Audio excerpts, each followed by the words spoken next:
छोटा सा मच्छर और पूरी दुनिया की पब्लिक हेल्थ सिस्टम को चैलेंज। सोचो कितनी पावरफुल डिजीज होगी ये। आज हम बात करने वाले हैं मलेरिया कैंपेन की, लेकिन सिर्फ डिजीज नहीं बल्कि पूरा इकोसिस्टम समझेंगे। Mapping the vector, the vulnerable and the path to eradication. इसका मतलब है कि हम 3 चीजें समझेंगे। कौन डिजीज ट्रांसमिट कर रहा है, कौन लोग सबसे ज्यादा रिस्क में हैं और हम कैसे इस डिजीज को खत्म कर सकते हैं। ये एक थियोरेटिकल टॉपिक नहीं, ये real world public health battle है जिसमें आप जैसे फ्यूचर डॉक्टर्स का रोल बहुत इंपॉर्टेंट है। और हाँ, एग्जाम के लिए भी ये फाउंडेशन बहुत स्ट्रांग होना चाहिए। चलो अब पैरासाइट की स्टोरी से शुरू करते हैं। मलेरिया का फीवर रैंडम नहीं होता, ये एक परफेक्ट टाइम टेबल फॉलो करता है, जैसे कि कोई अलार्म सेट हो। मलेरिया एक प्रोटोजोअल डिजीज है जो प्लाज्मोडियम पैरासाइट से होती है और ये सिर्फ इन्फेक्टेड फीमेल एनोफिलीज मॉस्किटो के बाइट से होती है। यहाँ स्टूडेंट्स अक्सर गलती करते हैं और मेल मॉस्किटो को भी इंक्लूड कर देते हैं, बट याद रखो only female mosquitoes transmit disease. अब सबसे इंटरेस्टिंग पार्ट है इसका फीवर पैटर्न। इसको हम साइक्लिकल फिब्राइल पैरोक्सिज्म बोलते हैं। मतलब फीवर एक पैटर्न में रिपीट होता है हर तीसरे या चौथे दिन में। पहले पेशेंट को ठंड लगती है इतनी कि वो ब्लैंकेट में भी कांपता रहता है, ये कोल्ड स्टेज है। उसके बाद सडन हाई फीवर आता है, बॉडी बिल्कुल जल रही होती है, हेडेक एंड वॉमिटिंग, ये हॉट स्टेज है। फिर सडनली स्वेटिंग स्टार्ट होती है और फीवर ड्रॉप हो जाता है, ये स्वेटिंग स्टेज है। सोचो अगर पेशेंट आपके पास आता है और बोलता है कि उसको हर तीसरे दिन सेम पैटर्न में फीवर आता है, तुरंत मलेरिया सोचना चाहिए। तो ये एग्जाम के लिए एक्सट्रीमली इंपॉर्टेंट है। सिंपल याद रखना, कोल्ड, हॉट, स्वेट, CHS। सब मलेरिया सेम नहीं होता, एक किलर है और एक साइलेंट ट्रबल मेकर।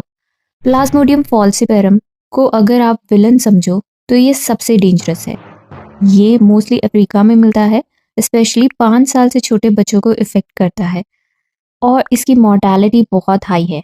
और इसी वजह से वैक्सीन रिसर्च का मेजर फोकस फॉल्सिपेरम पे होता है। ये सेरेब्रल मलेरिया, रीनल फेलियर जैसे सीवियर कॉम्प्लिकेशन देता है। सेकेंड है प्लाज्मोडियम वाइवैक्स, जो इंडिया और साउथ ईस्ट एशिया में कॉमन है। ये इतना डेडली नहीं होता लेकिन एक बड़ा प्रॉब्लम क्रिएट करता है, रिलैप्स। क्यों? क्योंकि ये लिवर में हिप्नोजोइड्स बना देता है और बाद में वो एक्टिवेट हो जाते हैं। इसीलिए ट्रीटमेंट में प्रीमाक्विन देना पड़ता है। स्टूडेंट्स यहाँ गलती करते हैं जब वाइवैक्स को माइल्ड बोल देते हैं। ये माइल्ड नहीं है, ये क्रॉनिक मॉर्बिडिटी क्रिएट करता है। तो सिंपली याद रखो, फॉल्सिपेरम kills and vivax relapses. Malaria दुनिया भर में है लेकिन इक्वली डिस्ट्रीब्यूटेड नहीं। अगर हम ग्लोबल डाटा देखें तो 249 मिलियन केसेस हैं और शॉकिंगली 95% केसेस और डेथ सिर्फ सब सहारन अफ्रीकन में कॉन्सेंट्रेटेड है। सोचो ऑलमोस्ट पूरी दुनिया में मलेरिया बर्डन एक रीजन में। साउथ ईस्ट एशिया का कंट्रीब्यूशन सिर्फ 2% है, जिसमें इंडिया भी इंक्लूडेड है। लेकिन एक पॉजिटिव साइड ये भी है, इंसिडेंट्स और डेथ्स दोनों डिक्रीज हुए हैं। केसेस 81 से 58 पर 1000 हो गए हैं और डेथ्स भी सिग्निफिकेंटली रिड्यूस हुई हैं। ये पब्लिक हेल्थ इंटरवेंशन का रिजल्ट है।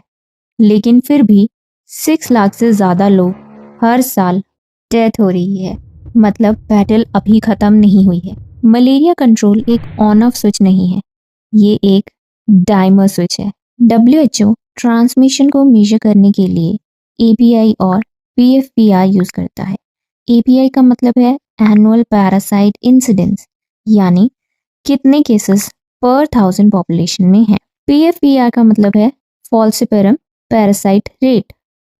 लो ट्रांसमिशन में केसेस कम होते हैं, मॉडरेट में थोड़े ज़्यादा और हाई ट्रांसमिशन में बहुत ज़्यादा high.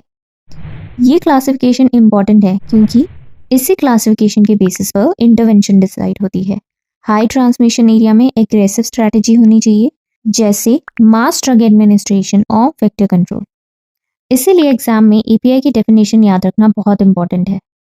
In low transmission, API is 100 to 250 and PFPR is 1 to 10%. In moderate transmission, API is 250 to 450 and PFPI is 10 to 35%. In high transmission areas, API is more than 450 and PFPR is 35%. Malaria सबको effect करता है, लेकिन कुछ लोगों को ज़्यादा। सबसे पहले यंग चिल्ड्रन, उनमें इम्यूनिटी डेवलप नहीं होती, इसीलिए सीवियर मलेरिया का रिस्क हाईएस्ट होता है। प्रेग्नेंट वुमेन में भी प्लेसेंटल मलेरिया हो सकता है, जो मिसकैरेज और लो बर्थ वेट का कॉज बनता है। HIV पेशेंट्स में ऑलरेडी इम्यूनिटी कॉम्प्रोमाइज होती है, तो मलेरिया और डेंजरस हो जाता है। ट्रैवलर्स जो नॉन एंडेमिक एरिया से आते हैं, उनमें इम्यूनिटी ज़ीरो होती है, इसीलिए उनमें सडन सीवियर डिजीज हो सकता है। और एक इंटरेस्टिंग ग्रुप है रिटर्निंग इमिग्रेंट्स, जो पहले एंडेमिक एरिया में रहते थे, फिर बाहर चले गए थे और अब वापस आ रहे हैं, तो उनकी इम्यूनिटी भी खत्म हो चुकी है, इसीलिए उनको हम वेनिंग इम्यूनिटी बोलते हैं। यस, रिपीटेड एक्सपोजर से प्रोटेक्शन तो मिलता है, लेकिन पूरी इम्यूनिटी नहीं। जब एक पर्सन फर्स्ट टाइम मलेरिया से इन्फेक्ट होता है, तो सीवियर डिजीज होती है। रिपीटेड एक्सपोजर के बाद बॉडी थोड़ा अडेप्ट कर लेती है और डिजीज माइल्ड हो जाती है। इवेंचुअली पर्सन एसिम्प्टोमेटिक हो सकता है, मतलब पैरासाइट बॉडी में है लेकिन सिम्टम्स नहीं। इसको प्रीमोनिशन बोलते हैं, यानी पार्शियल इम्यूनिटी। लेकिन अगर एक्सपोजर बंद हो जाए, जैसे कोई पर्सन एंडेमिक एरिया छोड़ दे, तो इम्यूनिटी भी धीरे धीरे कम हो जाती है। इसको वेनिंग क्लिफ बोलते हैं। सोचो, अगर कोई माइग्रेंट वर्कर 5 साल बाद अपने गांव वापस आता है, तो वो फिर से वल्नरेबल हो जाता है। इंडिया ने मलेरिया कंट्रोल में एक स्ट्रॉन्ग कमबैक किया है। 2015 से 2023 तक मलेरिया में मॉर्बिडिटी में 80% रिडक्शन हुआ है और 122 डिस्ट्रिक्ट्स में 0 मलेरिया केसेस अचीव किए हैं। API सिर्फ 0.16 है, मतलब ट्रांसमिशन काफ़ी लो है। लेकिन मलेरिया में ट्रांसमिशन सीजनल है, मोस्टली मॉनसून से लिंक्ड। नॉर्थ ईस्ट स्टेट्स जैसे त्रिपुरा और मिजोरम अभी भी हॉटस्पॉट्स हैं, जहां केसेस कंपैरेटिवली हाई हैं। हर मॉस्किटो मलेरिया ट्रांसमिट नहीं करता और हर वेक्टर का बिहेवियर अलग होता है। इंडिया में डिफरेंट एनोफिलीज स्पीशीज हैं। रूरल एरिया में एनोफिलीज क्यूलिसिफेसिस कॉमन है, जो कैटल को प्रेफर करता है। अर्बन एरिया में एनोफिलीज स्टिफेंसी मेजर वेक्टर है, ये सिटीज में मलेरिया कॉज करता है।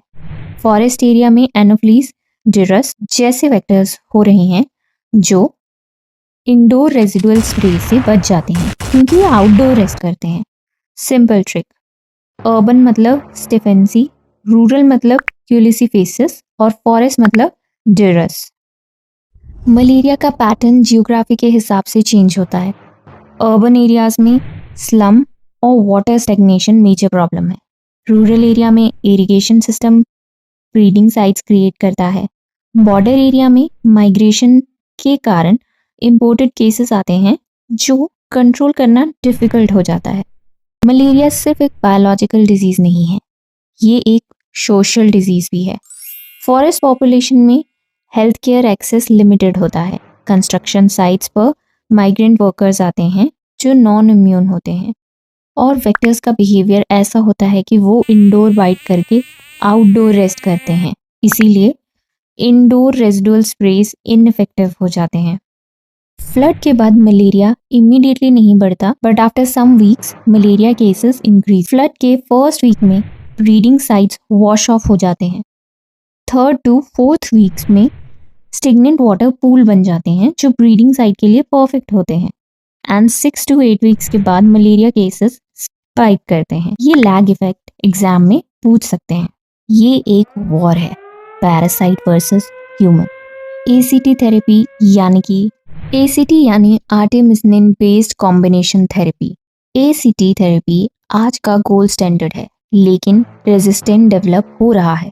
इंडोर रेजिडुअल स्प्रेस एक इम्पॉर्टेंट वेक्टर कंट्रोल मेथड है, लेकिन कवरेज लो है।